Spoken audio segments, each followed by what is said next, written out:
ಜನಗಳ ಮುಖದಲ್ಲಿ ಒಂದು ನಗು ಇರುತ್ತೆ. ನಗು ಕೂಡ ತುಂಬಾ ಕಷ್ಟ. ಡೆಫಿನೆಟ್ ಆಗಿ ಜನರಿಗೆ ಒಂದು ನಗು ಭಾಗ್ಯ ನಮ್ಮ ಕಡೆಯಿಂದ ಇರ್ತದೆ. ಬೇರೆ ಎಲ್ಲ ಭಾಗ್ಯ ಡಮ್ಮಿ ಭಾಗ್ಯಗಳಲ್ಲ. ಜನರ ಮುಖದಲ್ಲಿ ನಗು ಇಲ್ಲ, ಖಂಡಿತವಾಗಿ ನಗು ಭಾಗ್ಯ ಕೊಡುವಂತ ಒಂದು ಪ್ರಯತ್ನ ಮಾಡ್ತೀವಿ. ಡೆಫಿನೆಟ್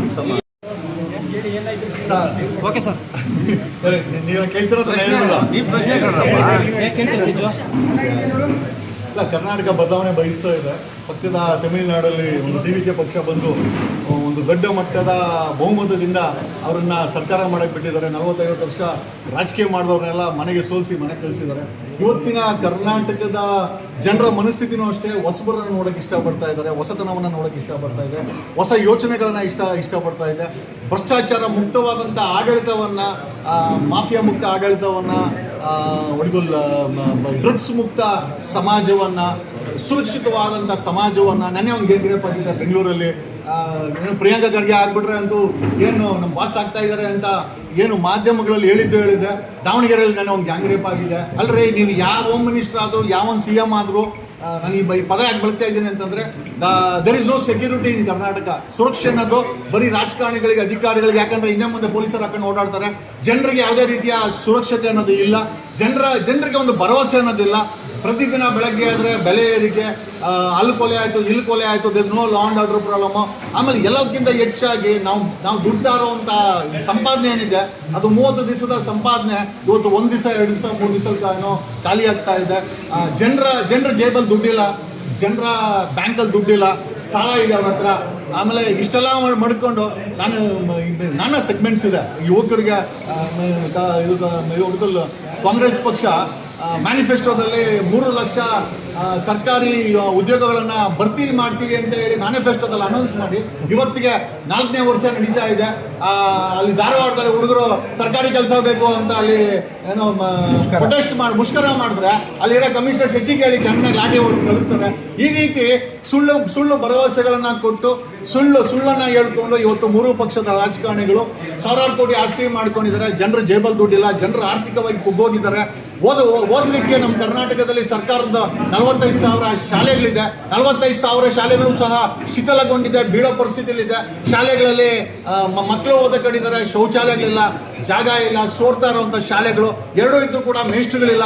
ಸ್ವತಃ ಈ ರೀತಿಯ ಒಂದು ಪರಿಸ್ಥಿತಿಯನ್ನು ಅಂದರೆ ನಮ್ಮ ಕರ್ನಾಟಕಕ್ಕೆ ಒಂದು ಕ್ವಾಲಿಟಿ ಎಜುಕೇಷನ್ ಸಿಸ್ಟಮ್ ಬೇಕಾಗಿದೆ. ಜಸ್ಟ್ ಬಿಕಾಸ್ ನಾವು ಟ್ಯಾಕ್ಸ್ ಕಟ್ತೀವಿ ಅಂತ ಯಾವುದೋ ಬಿದ್ದೋಗ ಮನೆಗಳಲ್ಲಿ 78 ವರ್ಷ ಆದರೂ ಮಾಡ್ತಾ ಇದ್ದಾರೆ. We want quality education. ಸರ್ಕಾರಿ ಶಾಲೆ ಬೇಕು, ಬಟ್ ಅದು ಕ್ವಾಲಿಟಿ ಆಗಿರಬೇಕು. ಪ್ರತಿ ಜಿಲ್ಲೆನಲ್ಲೂ 2 ಮಲ್ಟಿ ಸ್ಪೆಷಾಲಿಟಿ ಆಸ್ಪತ್ರೆ ಬೇಕು. 31 ಜಿಲ್ಲೆ ಇದೆ, ಒಂದು 60 ಆಸ್ಪತ್ರೆಗಳು. ಇದೆಲ್ಲ ಮಾಡೋದಕ್ಕೆ ಯಾವುದು ದೊಡ್ಡ ವಿಚಾರ ಆಗಿರಲಿಲ್ಲ ಕಳೆದ 78 ವರ್ಷದಲ್ಲಿ.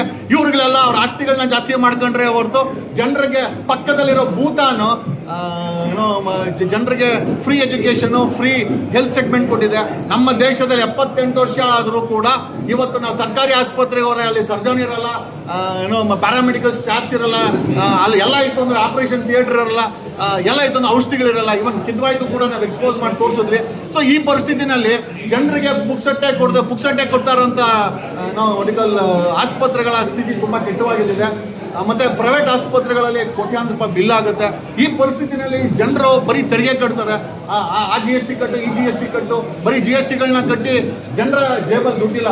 97% people are suffering from financial backward. ಅಂದರೆ ಆರ್ಥಿಕ ದುರ್ಪರಿಸ್ಥಿತಿಯಿಂದ ಅವರೆಲ್ಲ ಬರೀ ಇವುಗಳು ನಾನು CM ಆಗಬೇಕು, ನಾನು ಮಿನಿಸ್ಟರ್ ಆಗಬೇಕು, 2028ಕ್ಕೆ ಮತ್ತೆ ನಾನೇ ಬರ್ತೀನಿ ಅಂತ ಒಬ್ಬ ಕಣ್ಣೀರು ಹಾಕೊಂಡು ಹೇಳ್ತಾನೆ. ಇನ್ನೊಬ್ಬ ಇವಾಗ ನಾನು ಅಧಿಕಾರದಲ್ಲಿದ್ದೀನಿ, ನಾನೇ ಬರ್ತೀನಿ ಅಂತ ಹೇಳ್ತಾನೆ. ಏನಕ್ಕೆ ಅಂತಂದರೆ ಬರೀ ದುಡ್ಡುಗಳು ಮಾಡ್ಕೊಳಕ್ಕೋಸ್ಕರ, ಅವ್ರ ಆಸ್ತಿಗಳನ್ನ ಜಾಸ್ತಿ ಮಾಡೋಕ್ಕೋಸ್ಕರ, ಜನರನ್ನ 7 ಕೋಟಿ ಜನರನ್ನ ನಡ್ಸೋಕ್ಕೋಸ್ಕರ ಈ ಥರ ಎಲ್ಲ ಮಾಡ್ತಾ ಇದ್ದಾರೆ ಹೊರತು 78 ವರ್ಷದಲ್ಲಿ ಸಿಂಗಾಪುರ್ ಮಾಡ್ಬೋದಾಗಿತ್ತು. ಸಿಂಗಾಪುರೆಲ್ಲ ಚಿಂದಿ ಪೇಪರ್ ಮಾಡಾಕಿದ್ದಾರೆ. ನೀವು ನಂಬೋದಿಲ್ಲ, ಕಲಬುರಗಿನಲ್ಲಿ ಒಬ್ಬ ಚಿಂದಿ ಆಯೋ ಹೆಣ್ಮಗಳು ಅವ್ರ ಮನೆಯಲ್ಲಿ ಪುಟ್ಟ ಮಗುವಿಗೆ, ಮೈನರ್ ಹೆಣ್ಮಗುವಿಗೆ ಅತ್ಯಾಚಾರ ಆಗಿದೆ. FIR ಮಾಡಿದ್ದಾರೆ. ಆ FIR ಅನ್ನ ಚಾರ್ಜ್ ಶೀಟ್ ಹಾಕಕ್ಕೆ ಚಾಂಡ ಅದು ಹೇಳ್ಬಾರ್ದು ಈ ಮಾತುಗಳನ್ನ ನಾವು. ಆ ಪೊಲೀಸರು, ಆ ಭ್ರಷ್ಟ ಪೊಲೀಸರು 10,000 ಕೇಳಿದ್ದಾರೆ. ಚಿಂದಿ ಆಯೋ ಹೆಣ್ಮಗಳ ಹತ್ರ ಒಂದು ಚಾರ್ಜ್ ಶೀಟ್ ಹಾಕಕ್ಕೆ 10,000 ಕೇಳ್ತಾರೆ ಅಂತಂದ್ರೆ ಬೆಂಗಳೂರಲ್ಲಿ ಗ್ಯಾಂಗ್ ರೇಪ್ ಆಗುತ್ತೆ, ಒಂದು ಕಮ್ಮಿ ಅಂದ್ರೆ 2,000 ವಯಸ್ಸಲ್ಲಾಗಲಿ ಬೆಂಗಳೂರಲ್ಲಿ ಗ್ಯಾಂಗ್ ರೇಪ್ ಆಗಿದೆ, ದಾವಣಗೆರೆಯಲ್ಲಿ ಗ್ಯಾಂಗ್ ರೇಪ್ ಆಗಿದೆ. ಯಾವುದೂ ನಿಲ್ಲಲ್ಲ. ಬದಲಾವಣೆ ಬೇಕು ಅಂತಂದ್ರೆ ಈ ವಂಶ ಪಾರಂಪರವಾಗಿ ಮಲ್ಲಿಕಾರ್ಜುನ್ ಖರ್ಗೆ ಅವ್ರ ಮಗ ಸಿದ್ದರಾಮಯ್ಯ, ಅವ್ರ ಮಗ ಡಿ.ಕೆ. ಶಿವಕುಮಾರ್, ಅವ್ರ ತಮ್ಮ ಲಕ್ಷ್ಮೀ ಹೆಬ್ಬಾಳ್ಕರ್, ಅವ್ರ ಮಗ ಈಶ್ವರ್ ಖಂಡ್ರೆ, ಅವ್ರ ಮಗ MP, ಈ ರೀತಿ ಮಲ್ಲಿಕಾರ್ಜುನ್ ಮಲ್ಲಿಯವರಪ್ಪ ಶಾಮ್ನವರು ಅವರಪ್ಪ, ಈ ರೀತಿ ಸತೀಶ್ ಜಾರಕಿಹೊಳಿ ಅವರು, ಈ ರೀತಿ ವಂಶ ಪಾರಂಪರವಾಗಿ ಅವ್ರು ಮಾಡಿರೋ ಆಸ್ತಿಗಳನ್ನ ಹಂಚ್ಕೊಳಕ್ಕೋಸ್ಕರ ಕಾಪಾಡ್ಕೊಳಕ್ಕೋಸ್ಕರ ಇವರು ಅಧಿಕಾರ ಮಾಡ್ಕೊಂಡ್ ಬರ್ತಿದ್ರೆ we will bring in a change. ಅದೇ ವಿಜಯ್ ಹೇಳ್ತಾನಲ್ಲ, ಜಂಗಲಲ್ಲಿ ಎಲ್ಲಾ ರೀತಿ ಪ್ರಾಣಿಗಳಿರ್ತದೆ, ನಾವು ಒಬ್ರು ಇದೀವಿ ಅಂತ ತೋರಿಸ್ಬೇಕು. ಡೆಫಿನೆಟ್ ಆಗಿ we are going to bring in a change ಮಾಡ್ತೀವಿ. ಬರೀ ಇವತ್ತು ಮೈಕ್ಗಳ ಮುಂದೆ ನಮ್ಮ ಪೌರುಷವನ್ನ ತೋರಿಸ್ಕೊಂಡಲ್ಲ, ಖಂಡಿತವಾಗಿ ವಿ ವಿಲ್ ರೀಚ್ 30,000 ಹಳ್ಳಿಗಳಿದೆ ಕರ್ನಾಟಕದಲ್ಲಿ. We will reach them. 230 ತಾಲೂಕುಗಳಿದೆ, ವಿಲ್ ರೀಚ್ ದೆಮ್. 41,000 ಕೆರೆಗಳಿದೆ, ಉಳಿತೀವಿ ನಮ್ಮ ಸರ್ಕಾರ ಬಂದ್ರೆ. This is what our motto. ಯಾವುದೇ ಕಾರಣಕ್ಕೂ ನಮ್ಮ ರಾಜ್ಯದ ರೈತ ಕಣ್ಣೀರಾಗಬಾರ್ದು, ನೇಣು ಶರಣಾಗಬಾರ್ದು. ನಮ್ಮ ಸರ್ಕಾರ ಬಂದ್ರೆ ಕರ್ನಾಟಕದಲ್ಲಿ BMW ನಲ್ಲಿ BMW ಕಾರ್ 1 ಕೋಟಿ ರೂಪಾಯಿ. ಆ ಕಾರಲ್ಲಿ ಬರೀ ಅಲ್ಲ ಹೆಲಿಕಾಪ್ಟರ್ ತಗೊಂಡು ಶುಗರ್ ಫ್ಯಾಕ್ಟರಿ ಓನರ್ಗಳು ಸತೀಶ್ ಜಾರಕಿಹೊಳಿ ಅಂತ ಓಡಾಡ್ತಾರೆ. ಬಟ್ ನಮ್ಮ ರೈತರು ಒಂದು ಕಿತ್ತೋಗಿರೋ ಸೈಕಲ್ ಕೂಡ ಅವರಿಲ್ಲ. ರೈತರ ಪರಿಸ್ಥಿತಿ, ಯುವಕರ ಪರಿಸ್ಥಿತಿ, ಹೆಣ್ಮಕ್ಳ ಪರಿಸ್ಥಿತಿ, ಸೇಫ್ಟಿ ವಿಚಾರ ಆಗಿರ್ಬೋದು, ಟೋಲ್ ಗೇಟ್ ವಿಚಾರ ಆಗಿರ್ಬೋದು, ಮತ್ತೆ ದೊಡ್ಡ ಮಟ್ಟದಲ್ಲಿ ಬರ್ದಿರೋಂಥ ಈ ಭ್ರಷ್ಟಾಚಾರ ಆಗಿರ್ಬೋದು, ಲೂಟಿ ಆಗಿರ್ಬೋದು, 1,000 ಕೋಟಿ ಆಸ್ತಿ ಮಾಡೋರಾಗಿರ್ಬೋದು, ಎಲ್ಲದನ್ನು ರೈತರು ಕೂಡ ಒಂದು ಸಣ್ಣ ಗಾಡಿ ಓಡಾಡ್ತಾರೆ. ರೈತರು ಸಾಕಷ್ಟು ಅವರು ಮನೆ ಏನ್ ಬೇಕಾದ್ರೂ ಮಾಡ್ಕೊಂಡು ಅವರು ಕೂಡ BMW ಕಾರಲ್ಲಿ ಓಡಾಡ್ತಾರೆ. ಎಕ್ಸೆಪ್ಷನ್ ಇರ್ಬೋದು. ನಾನು ಬಳ್ಳಾರಿನಲ್ಲಿ ನೋಡಿದ್ದು ಇಲ್ಲ ಹೇಳ್ಬೋದಷ್ಟೇ. ಅಲ್ಲ BMW ಕಾರ್ ಅಂದ್ರೆ ಯಾರೋ ಗೌಡ ಗೌಡ ಅವನ ತಗೊಂಡು ನನ್ನಂತ ಬಿಟ್ರೆ ನಿಜವಾಗ ಉಳುಮೆ ಮಾಡ್ತಾರೆ ಯಾರು ನಾನು ನೋಡಿಲ್ಲ. 3,000 ಜನ ರೈತರು ಕರ್ನಾಟಕದಲ್ಲಿ ಸಿದ್ದರಾಮಯ್ಯ ಸರ್ಕಾರ ಬಂದ್ಮೇಲೆ ಆನ್ ರೆಕಾರ್ಡ್ ಸತ್ತೋಗಿದ್ದಾರೆ. ಯಾವ ಡೇಟಾ ಬೇಸ್. ನಾನು ಸುಮ್ಮನೆ ಹೇಳ್ತಾ ಇಲ್ಲ ಇಲ್ಲಿ. ಅಲ್ಲ ಯಾವನ ಊರಿಗೆ ನನ್ನಂತ ದೊಡ್ಡ ರೈತ BMW ಕಾರ್ ಇರ್ಬೋದು. ನಾವು ರೈತರೇ. ಅಲ್ಲ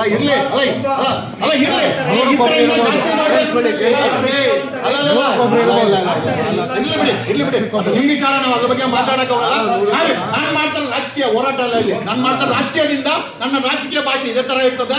ಯಾರೋ ಗೌಡ ಹತ್ರ ಇರೋದಲ್ಲ, ಸಾಮಾನ್ಯ. ನಾನು ಬೆಳಗಾಂ ಹೋಗಿದ್ದೀನಿ. ಬೆಳಗಾಮಲ್ಲಿ ಅವ್ರ ಹತ್ರ ಸೈಕಲ್ ಗತಿ ಇರಲಿಲ್ಲ, ಕಬ್ಬು ಬೆಳೆಗಾರ ಹತ್ರ ನಾನು ನೋಡಿದ್ದೀನಿ. ಕಿಲೋಮೀಟರ್ ಗಟ್ಟಲೆ ಕಬ್ಬು ಬೆಳೆದಿರ್ತದೆ.